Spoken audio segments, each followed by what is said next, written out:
आज के मुख्य समाचार। बलह विधानसभा के विधायक ने सरकार पर साधा निशाना।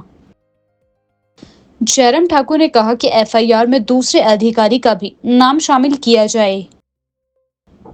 पुलिस ने देह व्यापार का किया भंडाफोड़। एक धार्मिक शिक्षक पर दुष्कर्म का मामला। नलवाड़ मेले पर विधायक राकेश जम्वाल का बयान। खरड़ में हुई तोड़फोड़ के मामले में पंजाब पुलिस ने 2 आरोपियों को किया गिरफ्तार। डॉक्टर जनकराज ने बेरोजगारी के मुद्दे को विधानसभा में उठाया। विधानसभा के बजट सत्र के 9वें दिन विपक्ष ने सदन से किया वॉकआउट। अब समाचार विस्तार से। हिमाचल प्रदेश के बलह विधानसभा क्षेत्र के विधायक इंदर सिंह गांधी मीडिया से रूबरू हुए। इस दौरान उन्होंने सुखू सरकार पर निशाना साधा। उन्होंने कहा कि महिलाओं को 1500 रुपए देने की बात सरासर झूठी थी। उन्होंने सरकार की नीतियों और वादों पर सवाल उठाते हुए यह भी कहा कि सरकार ने महिला शक्तिकरण और उनके आर्थिक उत्थान के लिए जो कदम उठाने का वादा किया था वह वास्तव में एक राजनीतिक चाल थी। उन्होंने यह भी बताया कि पिछले कुछ महीनों में कई योजनाओं की घोषणा की गई, लेकिन धरातल पर कोई भी ठोस काम नहीं हुआ है। महिलाओं के कल्याण के लिए जो वित्तीय सहायता देने का वादा किया गया था वह महज चुनावी लुभावनी बातें हैं, जिनका वास्तविकता से कोई लेना देना नहीं है। उन्होंने आगे कहा कि सरकार की नाकामियों को लेकर जनता में निराशा बढ़ती जा रही है। उन्होंने यह भी आरोप लगाया है कि सरकार कई अन्य महत्वपूर्ण मुद्दों की अनदेखी कर रही है। मैडम, मैं जो बजट माननीय मुख्यमंत्री जी ने पढ़ा या पेश किया एक निराशाजनक है, और खासकर जो अनुसूचित जाति वर्ग के लोग हैं या अनुसूचित जनजाति वर्ग के लोग हैं, उनकी पीड़ा को उन्होंने समझा नहीं है। और आम आदमी तो तरस रहा है क्योंकि ये बजट बिल्कुल खोखला है। पहला वर्ष था इनका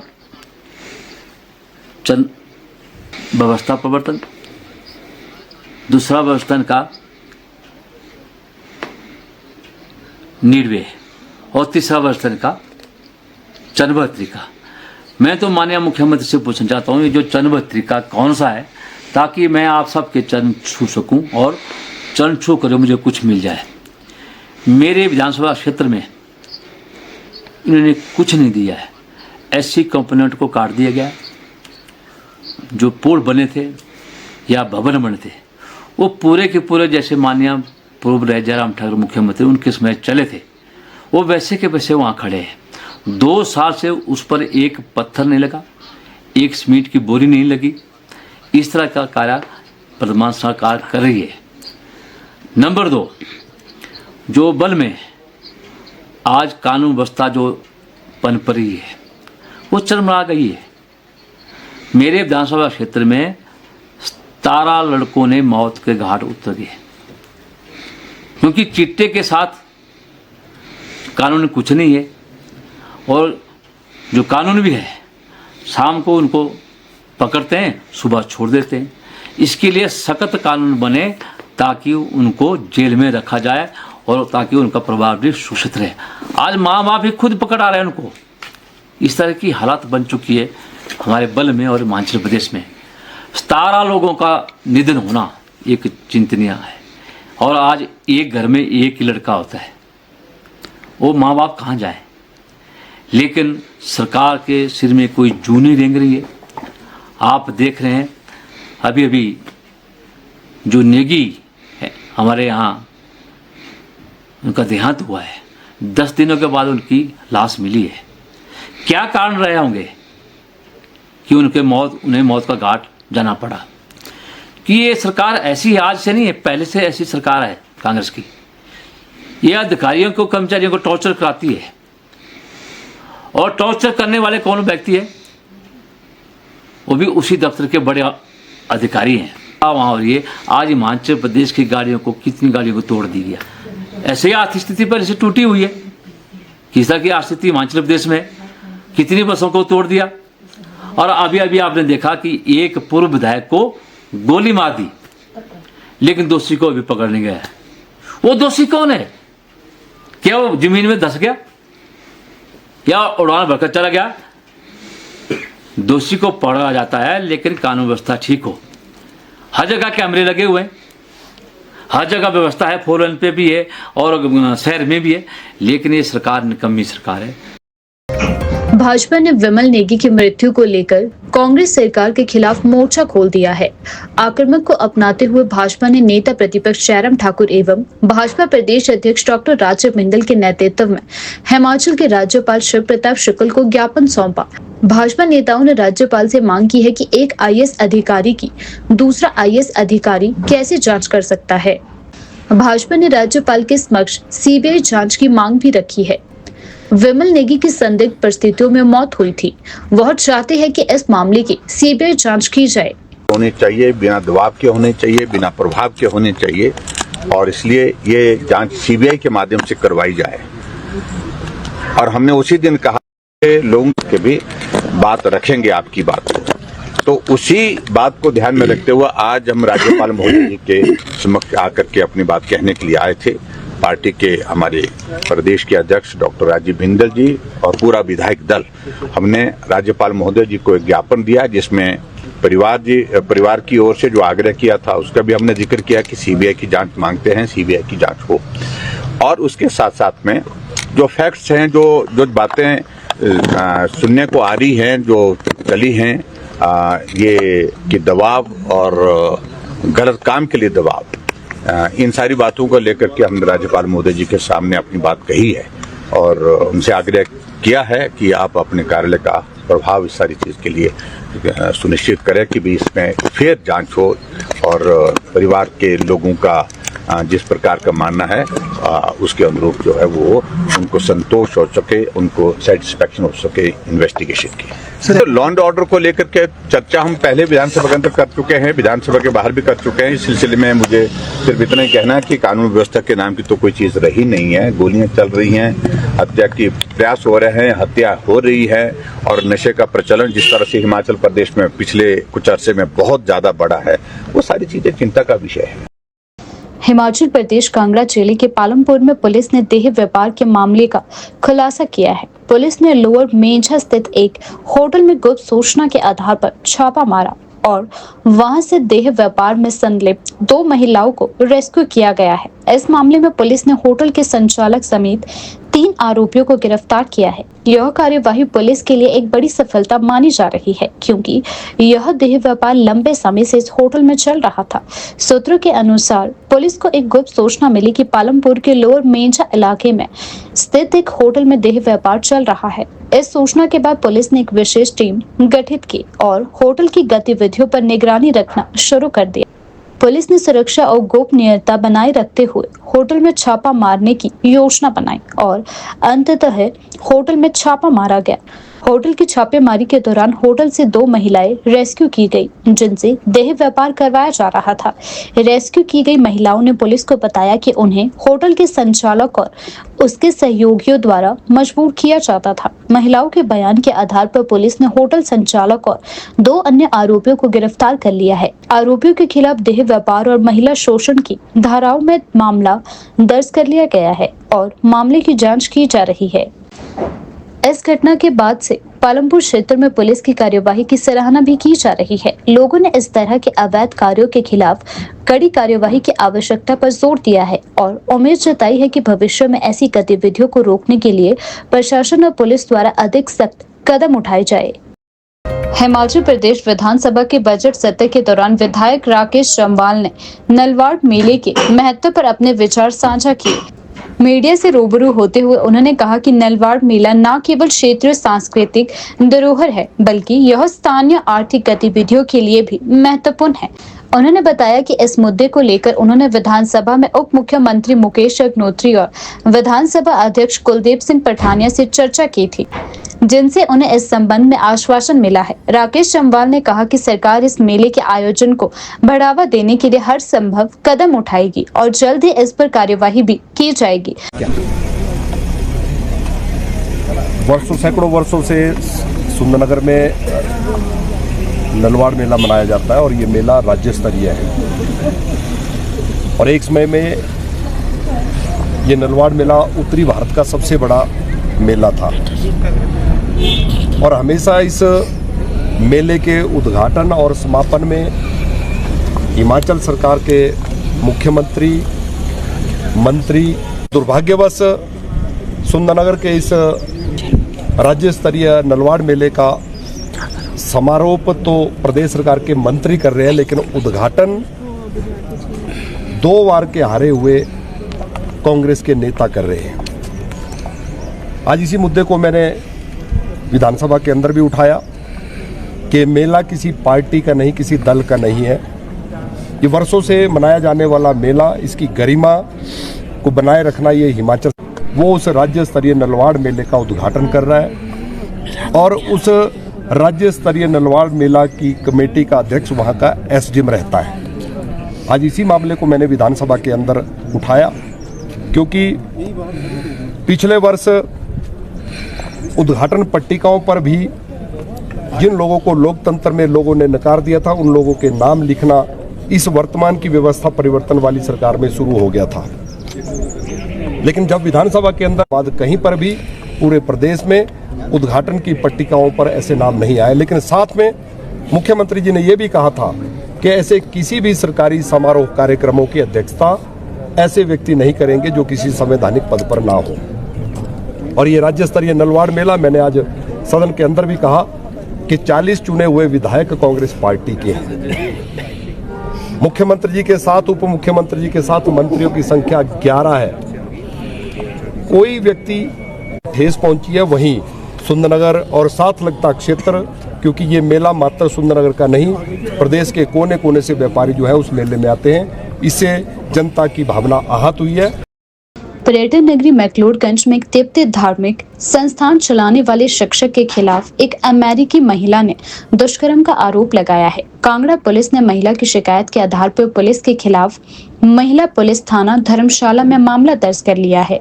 हालांकि आरोपी को अभी तक गिरफ्तार नहीं किया गया है, लेकिन पुलिस ने मामले की जांच शुरू कर दी है और आरोपी से पूछताछ जारी है।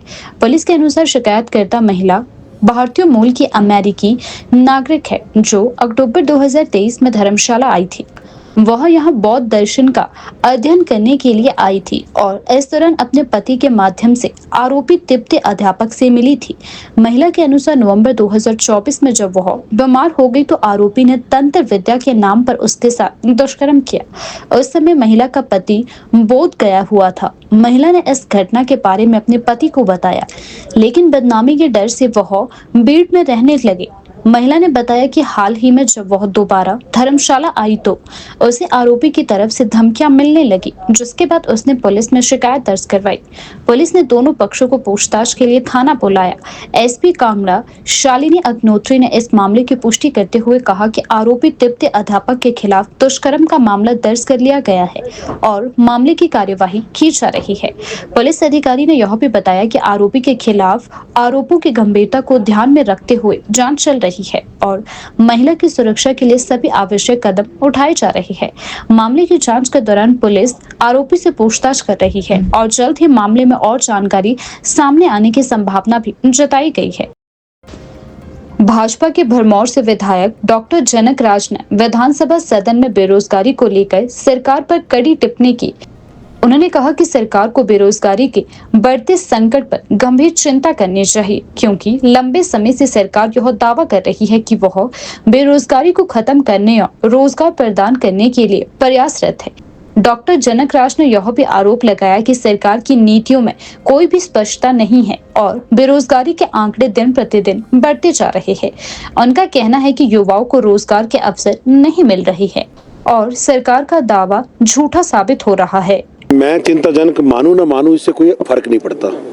ये चिंताजनक है, ये सरकार को मानना बहुत जरूरी है। सरकार तो कह रही है कि हम तो बेरोजगारी को खत्म कर रहे हैं, हम तो रोजगार दे रहे हैं।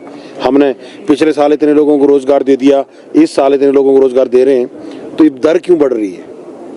ये सरकार को चिंता करने की जरूरत है।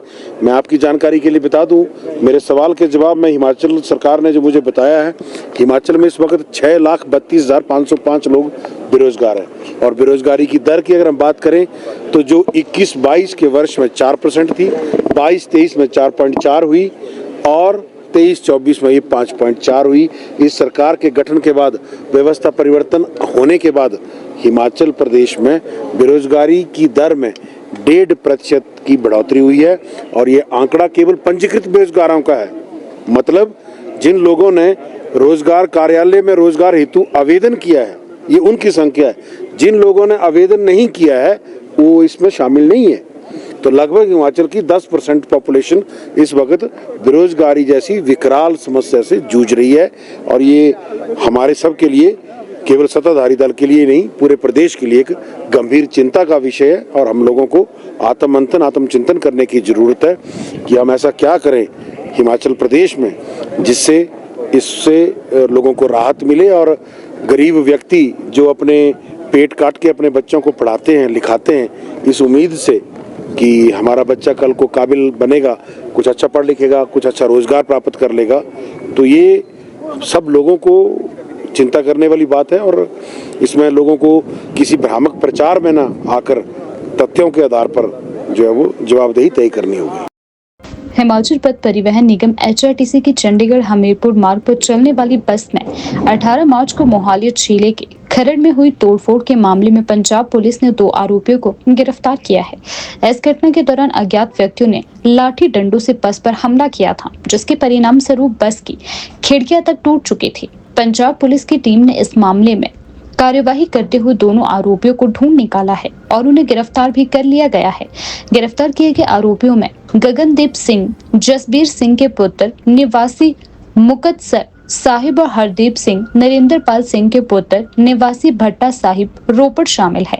पुलिस ने आरोपियों के पास से एक कार भी बरामद कर ली है। HRTC प्रबंधन के अनुसार यह बस मंगलवार शाम 6:15 पर चंडीगढ़ से रवाना हुई थी। यात्रा के दौरान जब बस खरड़ के पास पहुंची तो अज्ञात व्यक्तियों ने अचानक बस पर हमला कर दिया। हालांकि इस हमले में किसी भी यात्री और परिचालक को कोई भी चोटें नहीं आई है।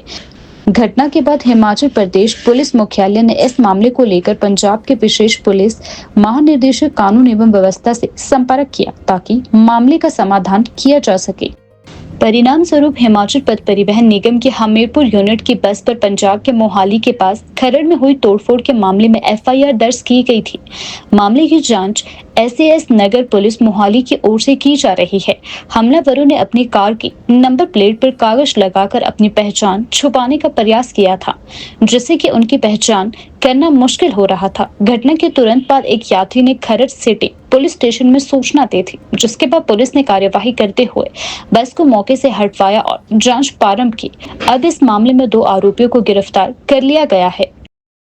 हिमाचल प्रदेश विधानसभा के बजट सत्र के 9वें दिन विपक्ष ने मुख्यमंत्री के जवाब देने के दौरान सदन से वॉकआउट किया।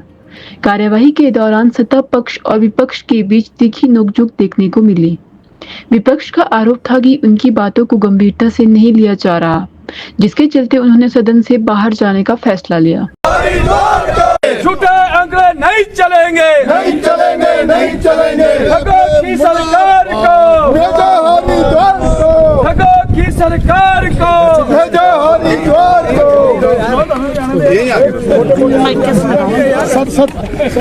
सतपालू ये यार, सदन को गुमराह करना बंद करो, बंद करो, बंद करो। बजट प्रस्तुत हो गया, उस पर चर्चा हो गई। चर्चा के बाद जो सही तथ्य हैं, सही बातें हैं, उन तथ्यों को जवाब के रूप में मुख्यमंत्री जी सदन में देंगे। लेकिन मुझे इस बात को लेकर के अफसोस है, तोड़ करके प्रस्तुत करने हैं, तो इसलिए हमने कहा कि हम थोड़ा करेक्शन करना चाहते हैं। जो आप आंकड़े यहाँ पर इस माननीय सदन में पूर्व सरकार के वक्त के लोन के दे रहे हैं, ये आंकड़े सही नहीं है। करोड़ रुपए भारतीय जनता पार्टी की सरकार ने कांग्रेस की सरकार का जो ऋण लिया हुआ था उसकी किस्तें अदा करने, उसका ब्याज अदा करने पर खर्च किया है। और आज भी मैं इस बात को जिम्मेवारी के साथ कह सकता हूँ, विशुद्ध लोन अगर भारतीय जनता पार्टी की सरकार में 5 साल के कार्यकाल के साथ में तीसरे साल का बजट प्रस्तुत करने तक लगभग 30,000 करोड़ रुपए ऋण ले लिया है। तो अभी तक का हिमाचल प्रदेश का जो ऋण लेने का जो क्रम है, सबसे तेज गति से सबसे ज्यादा अगर ऋण लिया है, अगर 1 लाख करोड़ का ऋण पार हो रहा है कांग्रेस की इस बजट सत्र के समाप्त होने के साथ साथ में, तो उसमें 30% लोन जो जब से हिमाचल प्रदेश बना है और शुरू मैं कह रहा हूं कि 93 के लिए हमको सही बात कहनी पड़ेगी और सही काम भी करना पड़ेगा। मित्रों, मैं सिर्फ आप सबके बीच में सिर्फ इतना कहना चाहता हूं कि बजट में जो चर्चा हुई वो सार्थक चर्चा हुई है। विपक्ष की ओर से तमाम मुद्दों को उठाया गया है, लेकिन उसके बावजूद सरकार अड़ी हुई एक बात को लेकर के कि हमने नहीं मानना है, हमने झूठ ही बोलना है, सत्य बोलना नहीं है। तो मैं समझता हूं काम लेने की आवश्यकता नहीं है। सोशल मीडिया में अपने एक अधिकारी पुलिस विभाग में भी ऐसा है बोलते हैं। आप क्या संदेश दे रहे हैं? ये स्थिति दुर्भाग्यपूर्ण है हिमाचल प्रदेश के लिए। आज से पहले कभी ऐसी स्थिति नहीं बनी, न कानून व्यवस्था की दृष्टि से और न ही आर्थिक दृष्टि से और न ही विकास के जो पिछड़ा हुआ विकास। देखिए, इस बात को लेकर के मैं समझता हूं कि ये दुर्भाग्यपूर्ण स्थिति है। कानून व्यवस्था न्यूनतम स्तर पर, आर्थिक स्थिति पूरे प्रदेश की जो है जहां तबाह हुई है, जहां देश आर्थिक स्थिति से आगे बढ़ रहा है, लगातार मजबूत हो रहा है, वहां हिमाचल प्रदेश तबाही के दौर पर जा रहा है।